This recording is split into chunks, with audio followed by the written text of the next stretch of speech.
This episode was made possible by our incredible donors. Their faithful support allows us to continue the work of amplifying the voices of religious abuse survivors. We committed early on never to monetize any of the stories, so we rely solely on donations from people like you.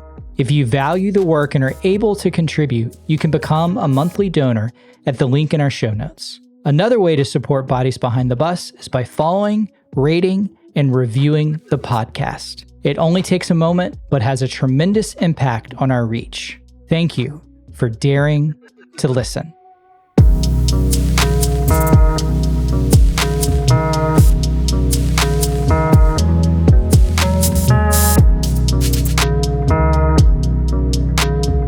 Hello, and welcome back to the Bodies Behind the Bus podcast.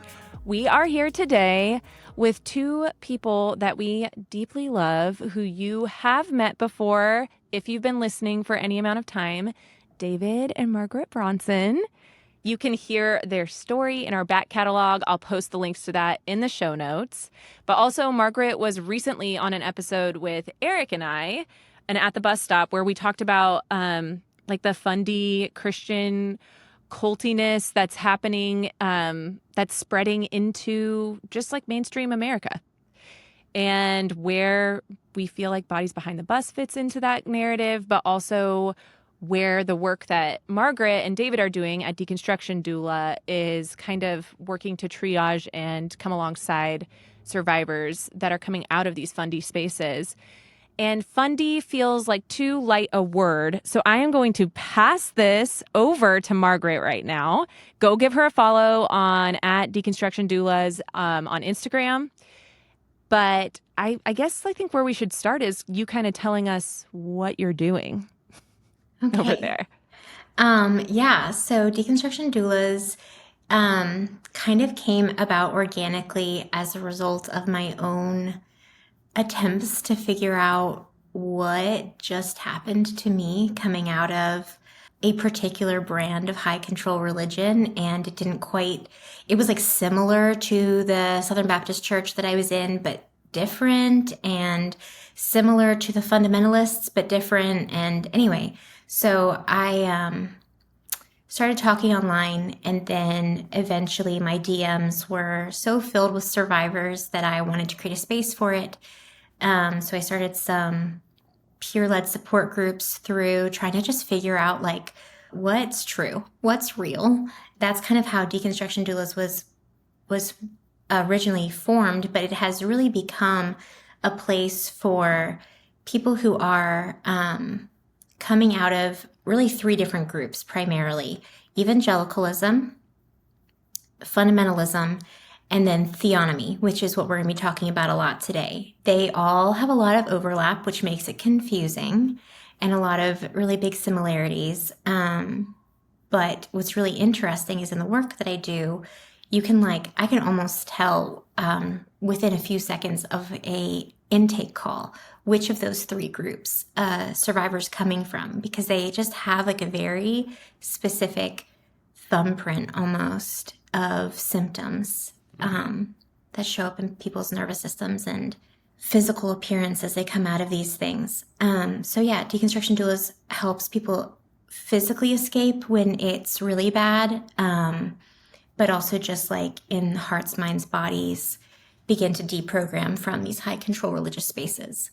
Well, we have you here today because one of the main leaders, if not the main leader in that movement in America right now, Doug Wilson, had a CNN interview. And I think a lot of people who don't really pay attention to the movers and the shakers in Western evangelical spaces are really aware of him, or weren't really aware of him, weren't really aware of like the survivors coming out of that space, weren't aware of the theology that was being kind of brought into the mainstream that he holds tight to as a leader. And I was watching this conversation happening online, and, you know, whenever there's a big scandal with a new pastor, preacher, whatever we want to say, faith leader, you name it, we like tend to like hashtag this, which like is helpful in some ways, like hashtag Doug Wilson, whatever. Now you can find information about this. But also a big thing that we've just noticed over the past few years is this way that we center the big bad guys, you know, the people that are doing the harm. And a lot of times even we'll center like historians or people talking about the different layers that are involved here, but rarely are survivors centered. And so often what I see is these conversations kind of have this split. Like there's this giant, everybody wake up, there's something really bad that we just realized is happening. And then there's a split almost immediately into like intellectualizing the conversation. And it's not rooted in any relational communication. And so survivors often are belittled, are not listened to, or are not even centered when it comes to like why these conversations matter. And so I really wanted to have Margaret and David here today so that we could kind of recenter the conversation as Bodies Behind the Bus as a platform and remind people of the human cost that's involved when we have these conversations, and remind people that like while it might feel buzzy to talk about Doug Wilson right now, there's like a whole bunch of people who, when they hear that name or they hear these teachings, it has like a very physical trauma response for them. And that's not exaggerating. The reasons are because of the things we're going to be talking about today. So that's why I have you here today. But I don't think we can fully get there without telling the truth about where we've been. And that looks like telling the truth about how this movement has kind of like gained footing and what this movement is really teaching. So I'd love for you guys to take a minute. I think theonomy would be a new word to many of our listeners. Can you guys break that down a little bit and also maybe talk about some of like the core beliefs or teachings in that space? Yeah, so theonomy is just a portmanteau of two words, theos meaning God and nomos meaning law, right? So God's law, that's theonomy. This is a school of theology that formulated, I guess we could say, in the 60s around a guy named R.J. Rushdoony. He literally wrote the book on this, Institutes of the Christian Religion, that came out of his little self-publishing firm, the Chalcedon Foundation, in 1973, if I remember correctly. Now, the thing here is that theonomy is a word most people don't know because the guy who started it, this Rushdoony fella, he also founded a movement simultaneously known as Christian Reconstructionism. So theonomy was the set of doctrines that drove the Christian Reconstructionism machine. And the thing about like the dude we're talking about here, he who shall not be named, whatever we want to call him, that guy, right, is a Christian Reconstructionist. So he is motivated, driven by everything about what he does. Theonomy is central to it. And theonomy is at the bottom, the belief that Old Testament law must be, like it is biblically mandated, like God ordained that Old Testament law should be the law by which all nations of the earth run. And that includes the United States of America.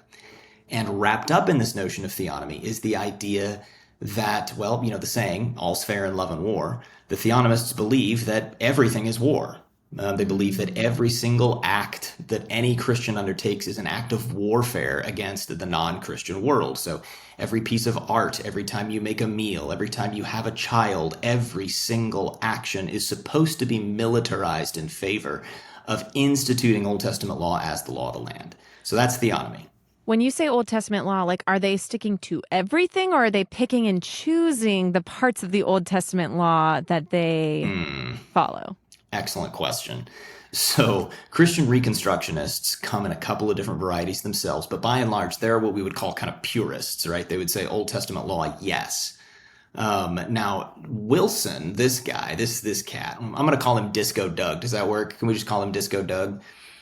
Okay, so Disco Sure, Doug, although I think you're giving him a little bit more glitz and glam than he deserves. It's fair. I'll come up with something better at some point, and I'll just switch to it without warning anyone.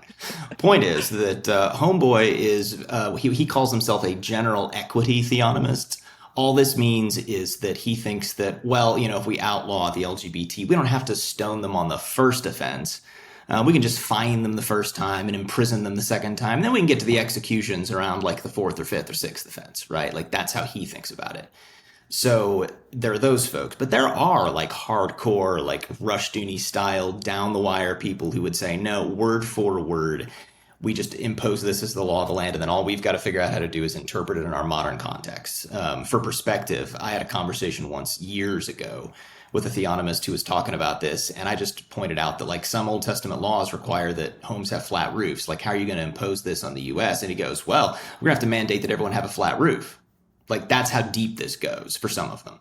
But you also have the Pentecostal variety, which I personally find scarier, because they're not hardliners. They don't have any standards. To them, it's just got to have Old Testament law vibes. Like, they run theonomy on vibes, nothing more, nothing less. So, like, if Dave Ramsey says that, like, it's against God's law to go into debt, they'll outlaw that. Like, they will absolutely do that. They'll ban that. And I'm being facetious, of course. That's an absolutely absurd example. But I mean, that's how they function. They don't they're not looking to scholarship or to history the way that someone like Wilson might be. He's going to try to justify his stuff somewhere back in the Protestant Reformation or in the Church Fathers. He's going to cherry pick whatever he has to support his bizarre takes on everything, right? But the Seven Mountains Mandate variety, the Pentecostal variety, they're like getting visions. They're like going to ayahuasca rituals and getting like, I don't know, special revelation from God that says that, like, we got to go, all kinds of crazy stuff. Like, we got to colonize Mars, like bonkers, truly bonkers things. And they are also theonomists in that sense. How do they rationalize then the New Testament when Christ mentions he's the fulfillment of the law? Like, how do they? Such a good question. My gosh, Jay. This is where Calvinism comes in. Calvinism is a necessary bedrock for theonomy as its set of doctrines to work. And the thing about Calvinism is that insofar as its fifth point, this whole perseverance of the saints things, right, is theoretically supposed to be why Christians, or it's supposed to be kind of an emotional underpinning for why Christians can sin in the Calvinist understanding of things without being immediately condemned to hell, right? The idea is that, like, okay, Jesus will keep you in this condition of grace in Calvinism, even though you continue to violate. Well, violate what? Well, God's law in the Calvinist understanding of things. To the Calvinist, this is a subtle distinction, but it is important.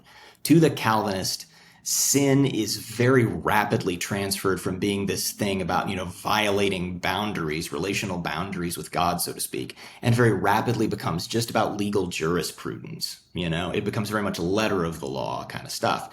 And so it underlies theonomy in the sense that theonomy believes that Old Testament law basically is the gospel. That, like, if you've believed the gospel, you're going to keep Old Testament law because it's part of the Bible. They say that when you go to Hebrews and you've got the author of Hebrews saying things like, oh, well, I will inscribe my law on their hearts. The theonomists are saying, oh, yeah, that's because the gospel, you repent and believe. And then, like, if you really are a believer, you're going to go right back to obeying Old Testament law. And they say, of course, like, well, we're getting rid of the ceremonial component, so it's not full-blown, like, law-keeping, right? Though I will say there are some of them that say we should return to those festivals too. We'll leave that be. The point is that, like, most theonomists are going to say, like, well, we're keeping Old Testament law in light of the gospel. But the reality is that in practice, if you don't align with their interpretations of what all this means, if you're, like, going further than they are, they don't have a standard for too far on this, you see? So they'll just say, like, whatever their individual person's basic standard for OT law is, they'll say that's good enough, and I'm doing that in light of the gospel, right? I'm doing this because I'm following Jesus, which we all know is an abstraction and absurdity, but it's beside the point. That's their justification, and it's very squishy when you really get right down to it.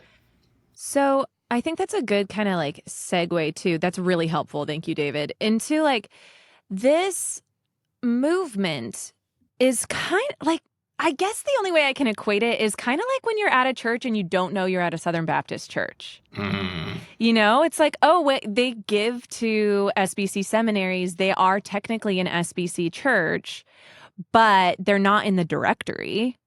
Like, they're not going to the annual meeting maybe, but you're at a church that is at minimum giving a little bit to some SBC entity and getting influenced by the way that they move about in evangelical spaces. You got it. That is the best way that I can segue us, I guess, into when we are talking about someone like Doug Wilson or the Theonomy bros. Yeah. Instead of Theo bros, we'll say Theonomy bros. They get an onomy too. It is far reaching. It has tentacles all around, and it's really hard to know if you are in a church that is being heavily influenced by this. So, can you give us an example of a church that's being influenced by this, but maybe you don't know for sure how deep that is? And then I'd also like the end of the spectrum from kind of where you're coming from, Margaret, like where you grew up.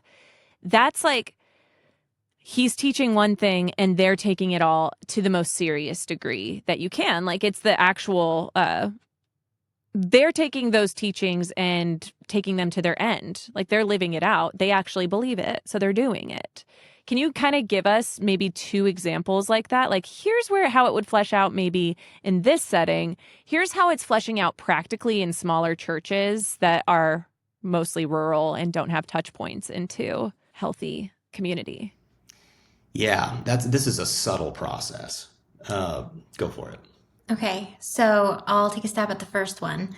I'll just give like a personal anecdote. We were back in the Philadelphia area looking for a church to belong to and tried a PCA church out of Westminster Seminary, which is like about as PCA as it gets, about as straight, this is what the denomination is. And the important note here is for what she's about to say is that the PCA has examined Doug Wilson and his theology, found him aberrant, and declared his stuff out of bounds. So this is important to note for this story. And that was what, the 80s? No, that was actually fairly recently. Okay. That was in the 2000s. Okay. So, being a little bit religiously traumatized as I am, I met with the pastor before ever attending a service, and I had a few questions. And one of those questions was, what do you think of Doug Wilson? And the particular pastor that we met with, baby barfs, he's just like, bah, like, no, absolutely. That man is never like, no. And I was like, okay, well, I've been down this road before. So what would happen if one of the men in your church were to come to you and be like, I love this book. It's written by Doug Wilson. I think we should do it as like a men's book study. And he was like, we would never, ever allow that to happen. Okay, cool. So start showing up on a few Sunday mornings, and about the 6th Sunday morning, a different pastor gets up and he's preaching, and there's red flags happening. And then he says, now I want to read this quote to you from this guy. You might not have ever heard of him. His name's Doug Wilson. You should all read him. He has a really he's so great, and he has such a funny way of putting everything. Whee! And I feel like I've seen this similar scenario play out over and over and over again, which is that on one hand, you have people who are like, obviously we would never do that. Like they must underestimate the threat, and they're not even going to really take it all that seriously. And then you have people who, the moment they hear of him, they are enamored. They are like, not only do I love this guy, everyone I know has to make this their personality. They become so indoctrinated so quickly. It has become their entire personality. And what I have seen is that the people who are on the, obviously we're not going to, give him the time of day side of things, show no resistance. They're almost like overwhelmed and shocked and shamed. Like, I guess I'm not taking my faith seriously enough because I can't go where these guys are going, because I do agree with their premises. I'm just not consistent enough to follow through with them. And so it's almost like they're shamed into silence or into joining.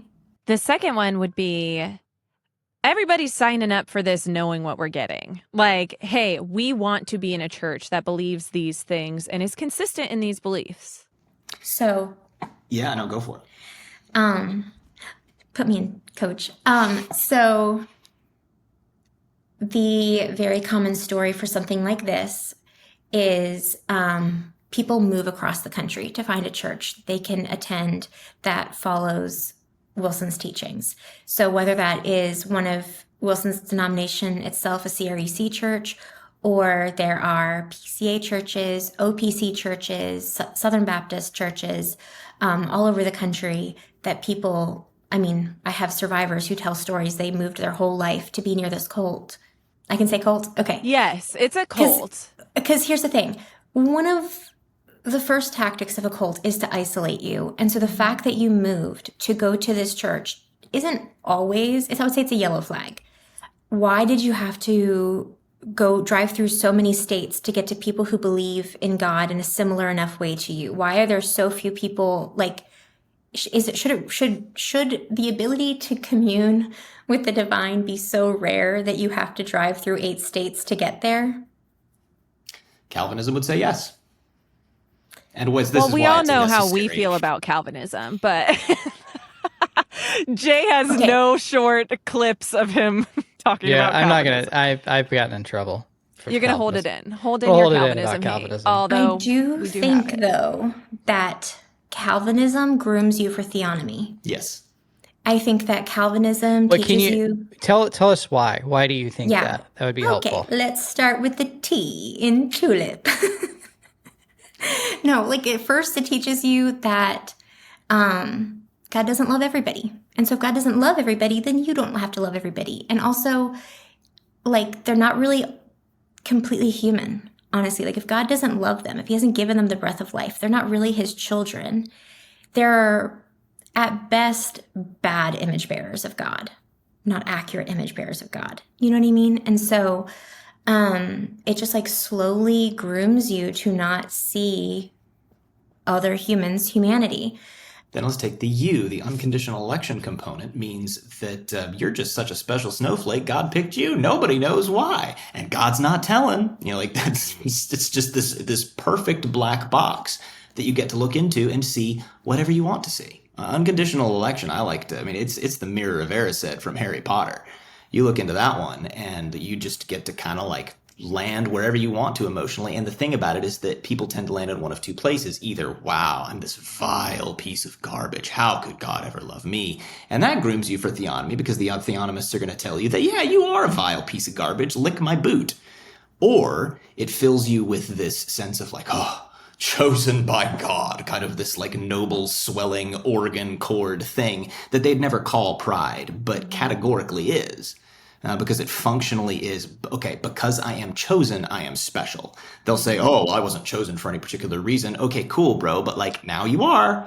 So what does that mean? And for those who engage with it also uncritically, or at least in a way that is unself-aware, they're groomed for theonomy. Because theonomy says to a certain class of person, that is to say white, straight males, that they are destined for power and glory. And so if you take the pride angle, you're going to go that way. And even if you're not one of those straight white males, as long as you can hitch yourself to one of their wagons, you'll get some of that power and glory too. So you either become a bootlicker or the boot that's being licked. Exactly. But either way, you're ending up in that system. Yes. And I think another big piece that a lot of this cluster loves is covenantal theology. Yeah. And this is the idea that if you are chosen by God, most likely your children are also chosen by God. So you, like, the babies are baptized and brought into, Doug Wilson, it would be, he baptizes the babies and also offers them paedo-communion. So babies get communion. They're like grabbing the chalice and chugging. Okay. I don't know if you got any Catholic crazy to watch. That's probably horrifying to hear. But the covenantal theology grooms you for theonomy because it puts this like wall between you and the consequences of election as a parent. Yeah. Right? You never have to contend with what it would mean if your child isn't chosen. Basically, you get to think that God only loves some people and has created some people for wrath, but none of those people are the people you love. And as a matter of fact, so you don't have to worry about it. Yeah. And you're at war with all the people who aren't. Exactly. And a very specific to theonomy belief is that they take that verse in Romans that says that everyone is without excuse to the furthest extreme and say that lost people, those who don't believe in Jesus, aren't lost. They are in active defiance against God. It's not just that they need to hear the truth and be given a chance to believe. It's that everyone has already been given a chance to believe. There's no reason for anyone to not believe in God. And so if they do not believe in God, it is because they are in active rebellion, hatred against God.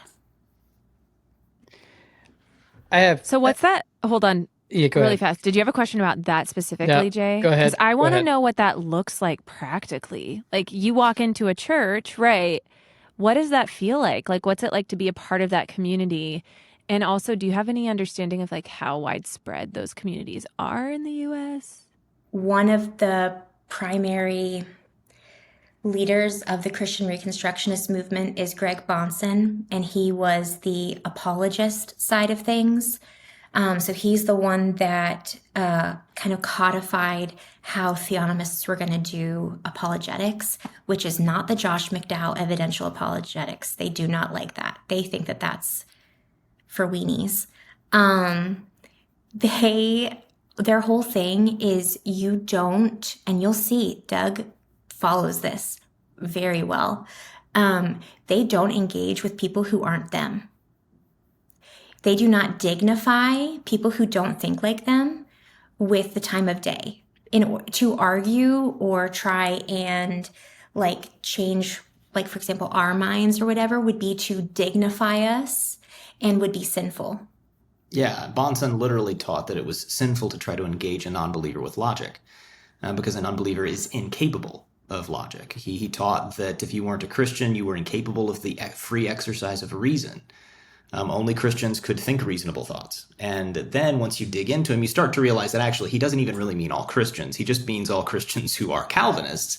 And if you dig even further into that, especially this lovely little 250-page hand-typed screed I happen to have from him, it is clear that he doesn't even mean all Calvinists. He just means theonomists, period. Nobody else is capable of the exercise of reason. What the hell is the point of life then? I mean, I'm just being honest, because if in their book, I'm condemned. So my family's condemned. I'm condemned. Why? Like, what's the point of, where do I fit into their world? Because I'm not elect or. Names withheld to protect the guilty because this is a private individual. I asked a guy that question one time and he said, quote, "The best thing you can do for the glory of Christ is to kill yourself and your children." And see, the thing is, though, like when I hear that, that doesn't surprise me because that's just consistency. Oh, yeah. Like if you believe these things, then that's the like consistent next step in that. If I don't believe in that line of thinking, but like that's horrific. And so also why no one is resisting all of the death and suffering that we're seeing all around us, because it's consistent with what they believe.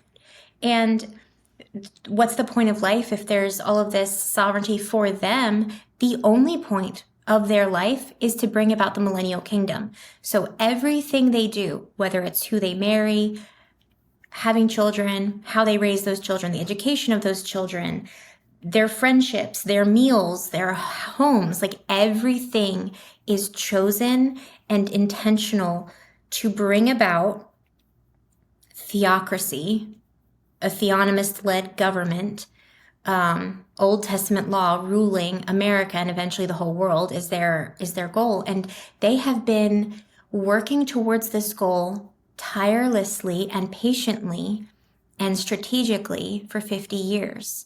So I got a triple dose of Wilson growing up in the late 90s, early 2000s. So I went to his denomination didn't have any churches near us.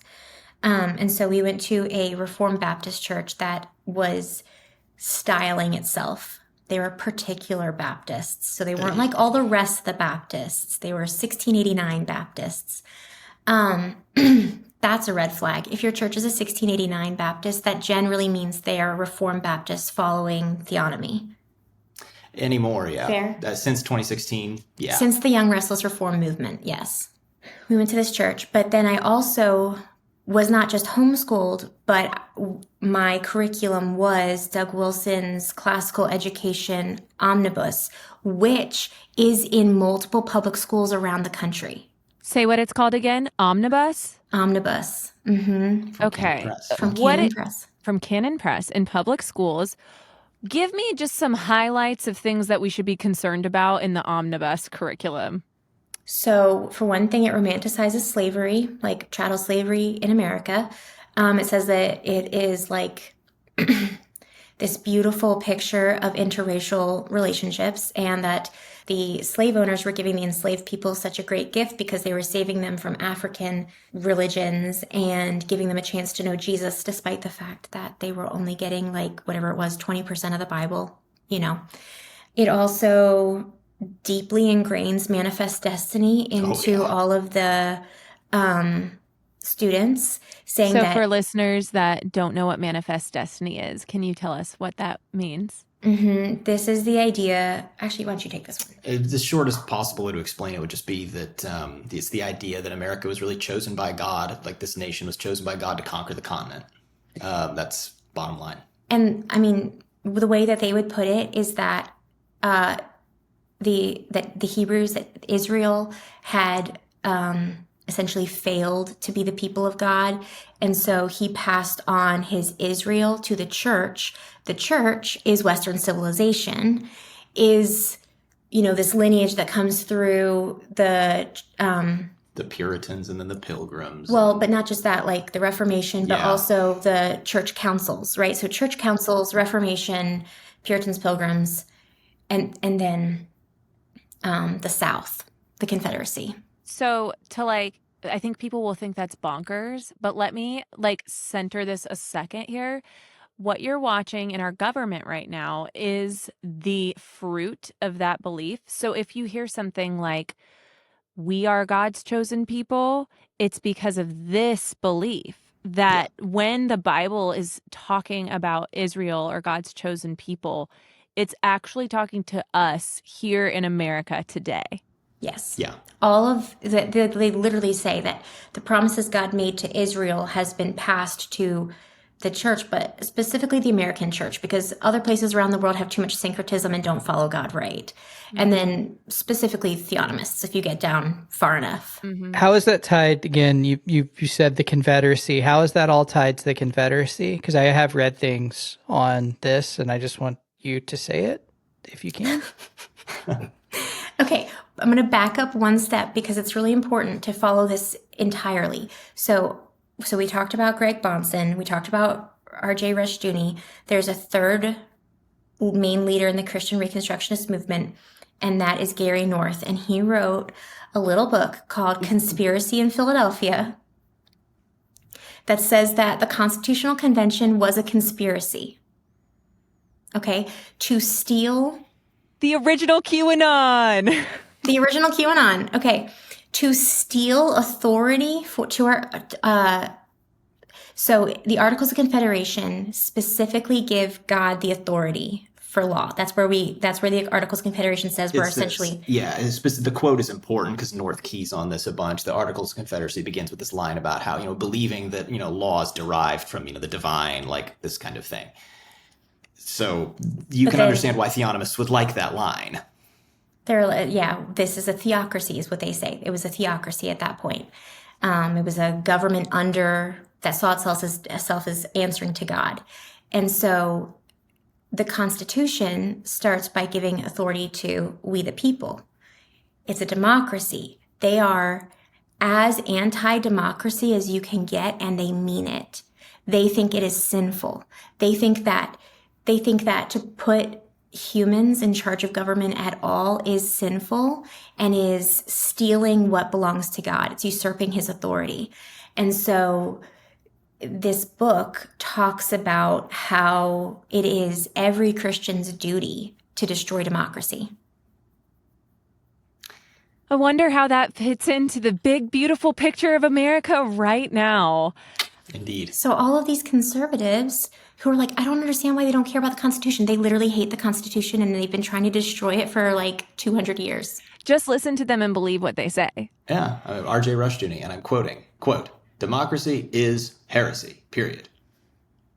Another quote from R.J. Rushdoony, quote, "Democracy and Christianity are incompatible, period." So But It to the makes- Confederacy point, Yeah, that's a little backdrop. They do the same thing with the Confederacy.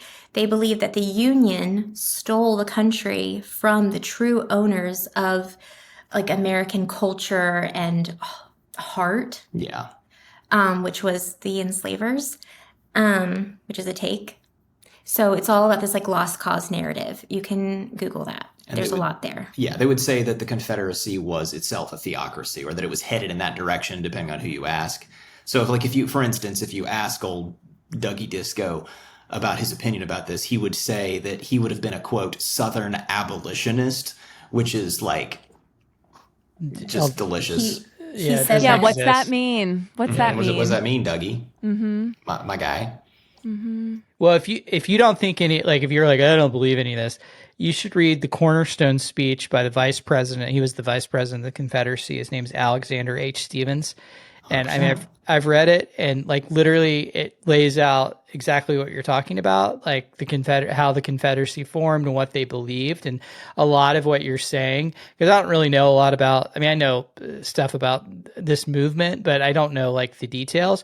But literally, what you're saying reminds me of that speech. I'm like, oh, it's just the speech from 1861.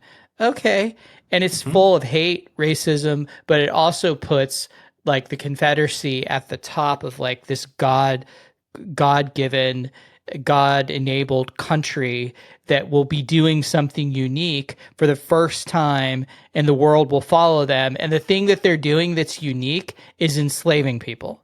And using that as a way of saying this is justified by God. We are better than the people that we're enslaving, and the enslaved people are actually better for it.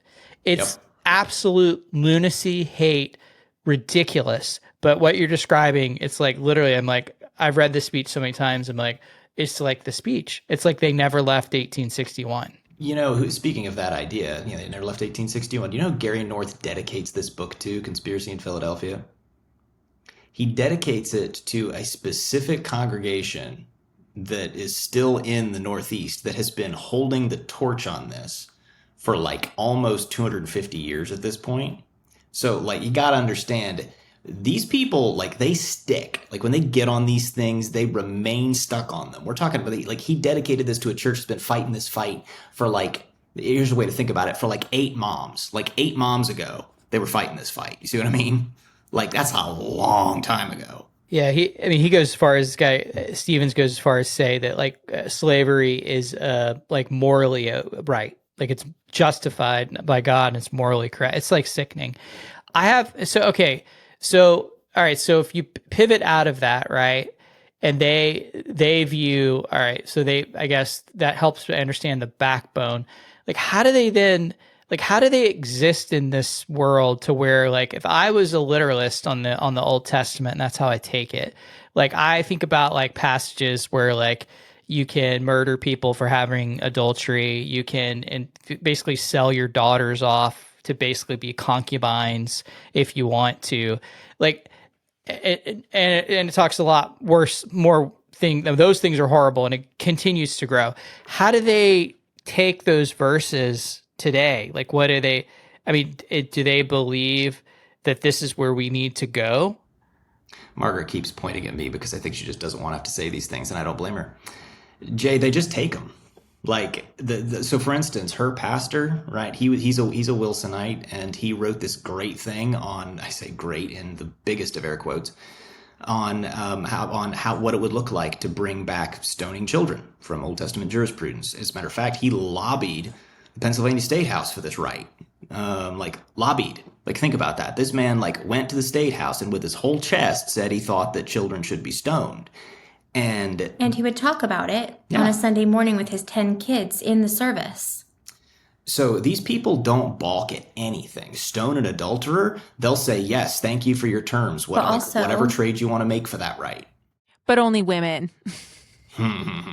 Right? Well, yeah, I was going to say, Yeah, I guess that's where I'm getting at. Like, because, like, I mean, I think like everybody should read this Stevens speech. We should post it in the show notes because it shows how hateful and like insidious this time in our history that we've never really owned and repent. Because I've found pastors defending defending this type of call. I've looked up, I've gone as far as like actually searched like our government records to find pastors' sermons defending slavery and calling it morally okay, and like it's sickening, it's disgusting, and we've never repented of it, we've never owned it, and we just continue to think that we can't, everything's okay when it's not. But I think not only have we not repented of it, but there's this whole no group of restitution. people that David and Margaret are talking about right now who still believe it. Yes, that's what I was trying to say. It's not even something to repent about. It's something they believe and want. Yeah, that's what I say. Like, we haven't even gone to like reparations or things that we should be doing, not only for people that were enslaved or for families that were enslaved, right? For the legacy and their ancestors, but also like indigenous cultures that we basically just destroyed. But that's the point I was trying to make is like, I get this and I go, this shit's really scary, because if they really believe this, then they want to go to that other end, which is, and that's the point I was trying to ask, is like for them, is it not so much that Christ returns as much as it's like, we're going to do everything we need to for Christ to return. And that's what scares me, is like the everything we need to. They believe Christ literally cannot return until they do their job to make Old Testament law the thing. And so you're so important, Disco Dougie. Oh my gosh. Right. You're so that's why important. You have, what did Owen So Strand say? Oh, God has staked the gospel on men. Okay, Owen. Gosh, I'm sorry. I cannot even like contain how ridiculous that sounds. I feel like I'm sitting in an like extremely entitled, emotionally stunted second grade classroom with a bunch of bully little boy kids when I hear something like that. Yes, Margaret, that was your whole life? Well, okay, but here's the thing. Mm-hmm. They create those boys. So a fundamental part, literally, the books that have come out of Theonomy, Christian Reconstructionism on parenting. Why is parenting so important to them? Because they've been passing this down for generations to get this plan enacted. So you have to make sure your kids are full believers in this stuff, that they are going to continue the mission, right? So they have to get the parenting and education part right. So you got they are crazy about education, classical education. We can have a whole separate conversation about that at some point maybe. But the parenting piece, they take spanking to a whole other level. It's not just a tool in the tool belt. It is the mode of correction for everything. You have to start really young. They want you to start by 6 months old because you need to break the will before it gets too strong. If their will gets too strong, you lose your child and they'll never submit to God. And so they begin physical, corporal punishment as young as 6 months old. They call babies vipers and diapers. They immediately put parent and child at odds with each other. They say every cry from your baby, every cry is your child trying to manipulate you and take power from you and steal your wife from the husband. All this weird, like, power struggle dynamics with a literal infant, newborn. And they tell parents not to respond to the child's cries, to not coddle their babies, to not hold their babies, to not comfort their babies. And so obviously that's horrific, and obviously that damages the child. But what it creates in a child is they're not thinking with their brain. They are with their like nervous system and psyche and everything, searching for security every second of the day, all the time. They are trying to feel safe because they don't have safety. The only time they are given affection, acceptance, approval, attention is when they overperform to cult standards. Not just don't do wrong things, but go above and beyond and perform. And so you create a generation after generation after generation of kids coming out of this whose entire lives are performance because it's the only way they exist and are real and are safe. So when you see this ridiculous grandstanding, that's the fruit of this. Yeah. What does it look like in the actual communities themselves? Like as a kid, like what are kids experiencing? What is it like to be a kid there? I mean, you're gonna have to break it down into very gendered things because of What's the it like experience. for a little boy in that setting that maybe doesn't fit that mold? Ooh. That doesn't fit that mold. Yeah, that little boy is cooked in one of two ways. He is either never going to fit like the mold and expectation and just for whatever reason can't. Maybe he's disabled. Maybe he's, I mean, like there's a whole lot of possibilities. There are a lot of reasons he might not.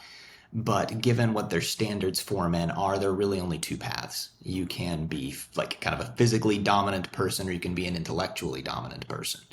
So if you can't match up physically, then a lot of these guys kind of go the scholarly route, and quite frankly, they become some of the worst of the bunch because they become the pastors that promote this stuff. They become the writers that intellectualize it.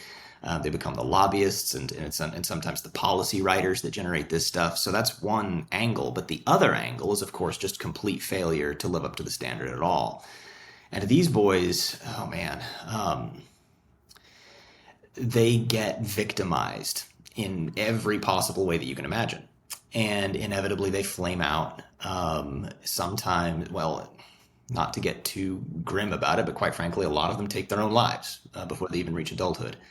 Some of them do so shortly after reaching adulthood and getting enough freedom to kind of get a clear head and realize everything that happened to them.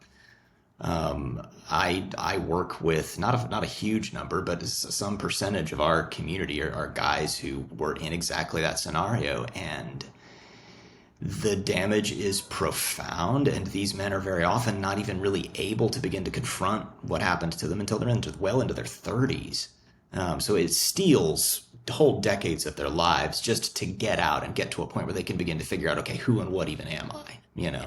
And how early on do those distinctions start happening in like a church setting when it comes to little boys? And then I want to talk about girls.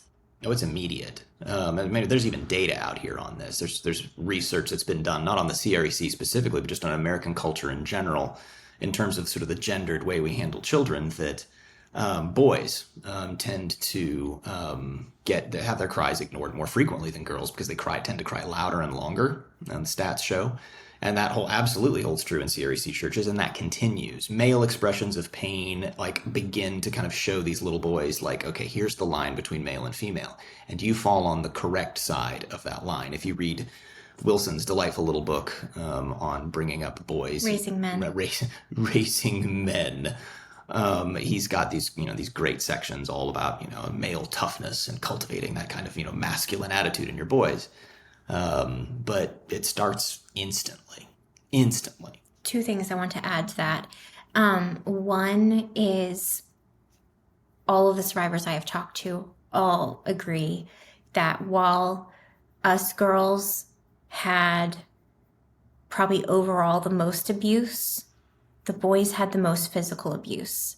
The way you get a boy to be where he's supposed to be in the male hierarchy is you physically put him in his place. You beat the brakes off him. And I mean, I'll just speak for myself. I grew up listening to 1.5-hour sermons where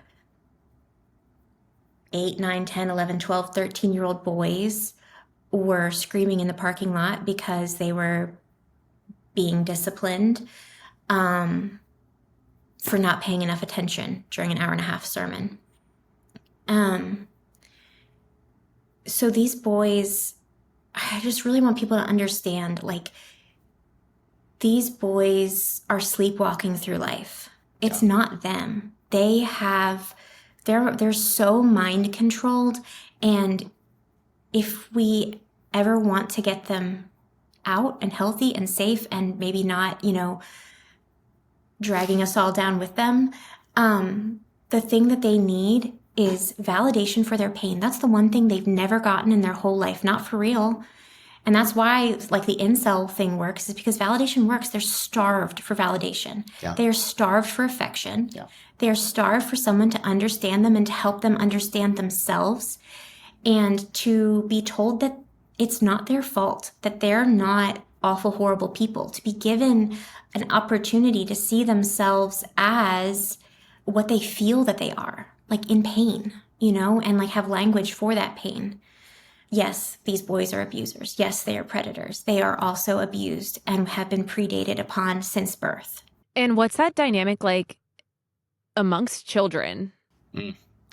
Loads and loads and loads of sibling on sibling sexual abuse. Mm-hmm. You have 10 children in a house, all deeply traumatized. Mom and dad are cold, distant, punitive.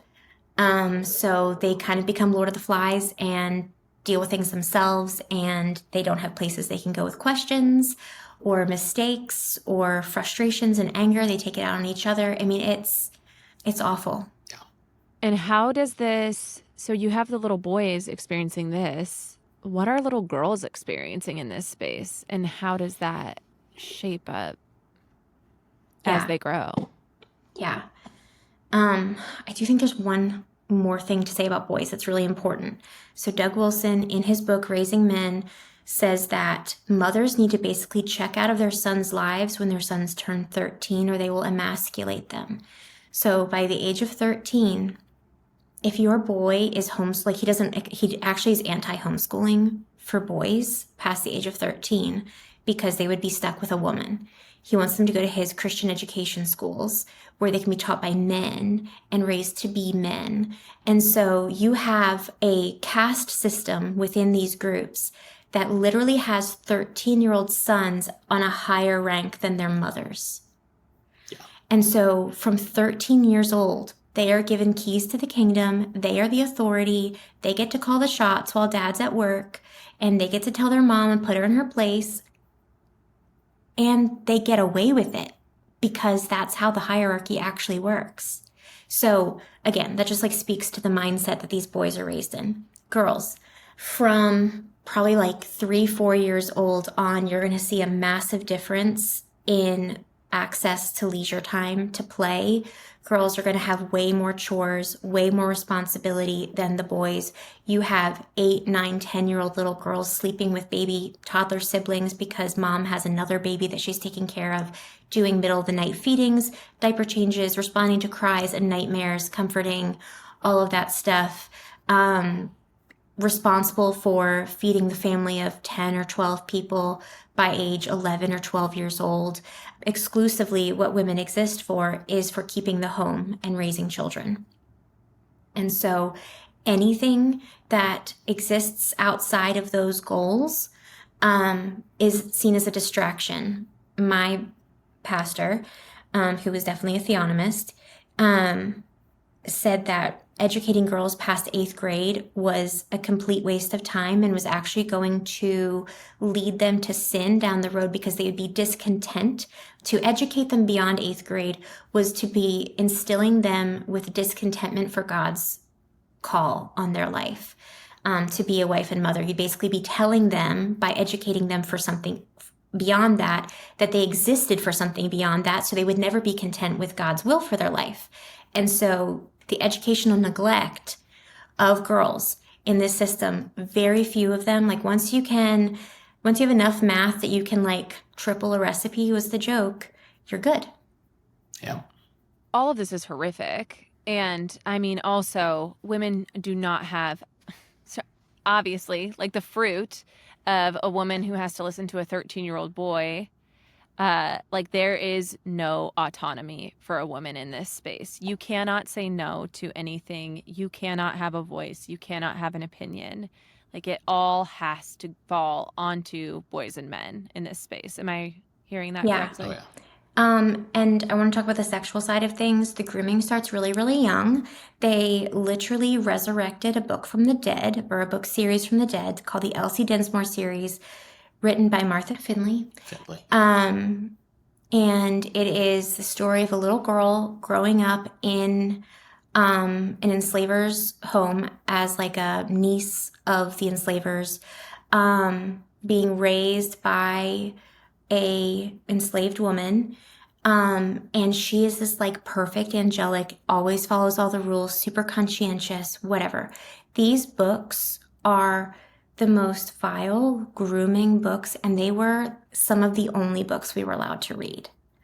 And it's like there's scenes where she gets in trouble for it's the Civil War, okay? She like cuts off a piece of her curl to give to a friend, and her father freaks out at her, and the book also says he was right to do so, because that was his curl. Her body belongs to him, and she can't like do anything with her body without his permission, and she needed to literally pay him back for that curl. She marries her father's best friend, who's 10 years older than her father, who told her that he loved her from when she was like 7, the first time he met her. This is depicted as very romantic, to be clear. This is like the ideal. This is what I read at 8, 9. This was the first romance I ever read. And it goes on and on and on. So much like weird touching from older men to younger girls. And it's like made to be this like, oh, isn't it so sweet? And wouldn't you be so like godly? Because it's like, if you're a godly girl, you're going to get older men like being affectionate with you, is essentially what these books convey. But not only that, you are surrounded by a community where you're constantly hearing sermons about how there is no such thing as marital rape, where you are aware that some women have been, and maybe you're seeing it in your own home. So imagine if like if the husband felt like the wife talked back to him, okay? He could then go to his elders and say, my wife is like not submitting to my authority. And the thing that a lot of those elders prescribe in those situations is spousal spanking. And if the offense was done in front of the children, then the spousal spanking will happen in front of the children to show the children that even the mother is not above the father's authority and not above God's authority. So you're watching this as you're growing up. You're also hearing stories about women who went crazy and, no one talks to them anymore and they've been shunned and they, did all these outlandish things. You're just the grooming. You're constantly watching girls marry men twice their age. You're constantly knowing that people were sexually abused and then like children, little girls were sexually abused and then seeing that nothing bad happens to the man who did it to them and that the little girl got in trouble and, she's the one that made the mistake and all the things. The lack of understanding of what love is, what romance is, what marriage should be, what partnerships should be, across sexes, relationships and platonic friendships should look like. Everything is completely broken. And you don't know people outside of your cult, and you don't watch movies outside of this world. You don't read books. You don't have any depictions of anything else. So this seems normal to you. And I think that's a good thing to notice, the seeming normal to you, because I think a lot of people in just like mainstream world are like, this is wild, or that's very small. It's not actually like deeply influencing the rest of our culture right now. Well, one, you are wrong. And I will tell you why in a second. But two, I've been thinking the whole time you've been talking, I don't know if it was like the episode we did with Wendy and Sheila J, or if this was just a Sheila Gregoire thing. Specifically talking about like egalitarianism is really the reality of most marriages, but yet we're teaching complementarianism in so many of these churches when the people teaching it aren't actually practicing it. Now, I don't know that that's necessarily the case with someone like Doug Wilson. Like, I'm sure he probably practices what he preaches. But also, I don't know that he does. Like, the thing is when we have these teachers saying this outlandish stuff, and then we have people like John Piper who are like, hey, well, like, yeah, that's a little bonkers, but this thing over here, this is okay. So we can just sift through. You don't understand that the worst, most malformed people are who are hearing these things and then being consistent.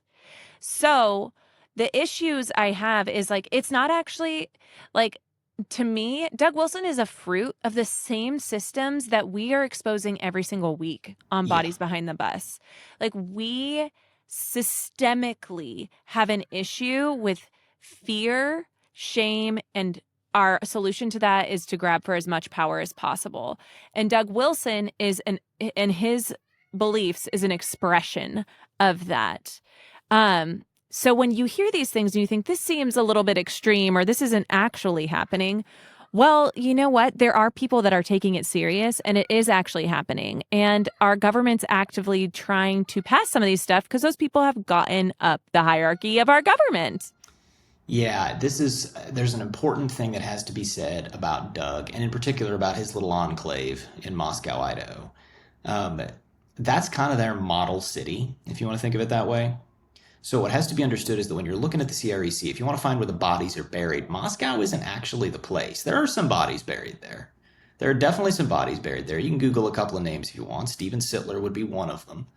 And that is not to say that there's not stuff happening below the fold, so to speak, in Moscow that we can't see. I'm sure that when the lid inevitably comes off, an absolute nest of maggots is going to crawl out of that thing. But the point is they keep that very buttoned up. From the outside looking in, the cup and dish are clean. What you got to do is you got to go out to where Doug Wilson's teachings are being deployed by like average preachers. And that's where you actually see the fruit of the tree. So John Piper can sit in his ivory tower in Bethlehem, and he can decide that because Wilson agrees with his bizarre take on justification, he can overlook the rest of it. Which, like, as an aside, if y'all ain't been tracking John Piper's slow evolution from, like, a gospel centrality guy to a, well, maybe obedience is actually the thing guy, it has been truly bonkers. But, like, because it's been Wilson a journey agrees with it. Yeah. that we've all been on, and seashells included. Just wild. So, like, the fact that Wilson agrees with him about this truly aberrant take gives Piper cover, in a way, with evangelicals. He can hold on to this take, because there's this other guy over here who also holds on to it. But also, like, Piper's like the softer version. And the thing about Doug Wilson that people need to realize is you watch that CNN interview and you see, I was talking to a friend who studies Christian nationalism. Actually, it's Caleb Campbell, who Doug is writing blogs about currently. And I was saying to him, like, why does he come across so likable? Like, he actually presents so likable, but he's saying horrific stuff. John Piper is the same way. Dude sat there and was like, maybe endure getting slapped around a little bit for the sake of the gospel. That is the same thing. There are through lines here. The difference is, and why you heard our board just like grieving after the election, and why you have seen an uptake from Bodies Behind the Bus since basically the like campaign trail, is because these things are now being brought into the way that we govern our full country. Yes. And people claiming the name of Jesus are the ones doing it. And it is so much more powerful than people understand.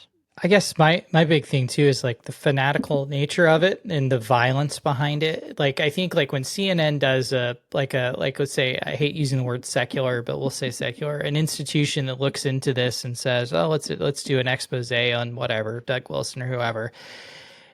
They're scratching the surface, because the reality is the one thing that worries me is that the fact that if they believe that they are elect, that they are chosen, and that this is a God directive for them, and that violence is on the table to take that at any cost, and it's life or death for them and their families and their religion, that shit is historically horrible for society in a way that we can't even begin to understand. So the part I worry about, David, is when you say it's being preached in the small towns or the towns or the other towns where we're not seeing that. I get fearful about what is spreading out there. I mean, I see enough online to where I'm like, what is really spreading amongst these places? And are we at a place of no return? Because, you know, we just feel like this is our chance. Like we've got to bring in the millennium, or whatever Seinfeld called it, the cremanium, which is probably better. But I mean, I think that's the part that scares me. And I don't think that institutions and news organizations are really doing a justice to say, like, I think you both have done, to really kind of break down the theology and the history of it, we're not doing enough digging to say, hey, you know what? This sounds a lot like 1861, where we basically had a whole bunch of men who decided, you know what? Yeah, screw you. We want to enslave people, so we're going to start killing our neighbors. Yeah. Like, I'm just being honest. Like, we're not talking about this in a way that I think is appropriate enough about the intensity and the where we are in this whole thing. Yes, cosign, agree. And I will take this a step further, which everyone on this call has had to hear me rant about.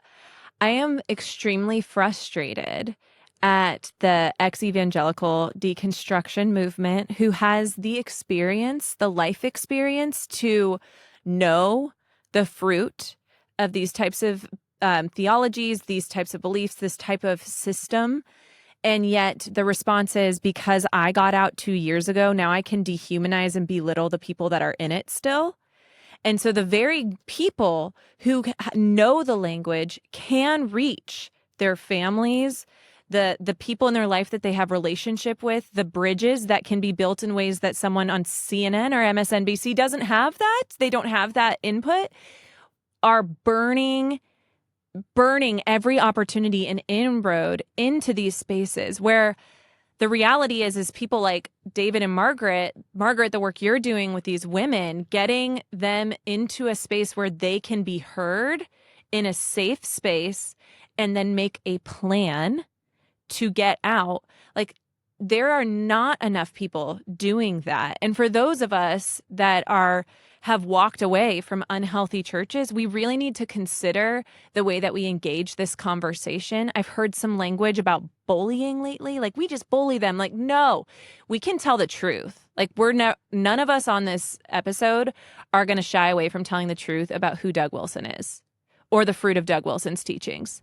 Yeah. But what we're not going to do is spend 3 hours making fun of the people who believe his teaching, making fun of him even. Like, no, you're not worth the making fun of time that we're going to spend. Like, we're going to call you a wolf and we're going to move on and we're going to start triaging the sheep that you've been devouring.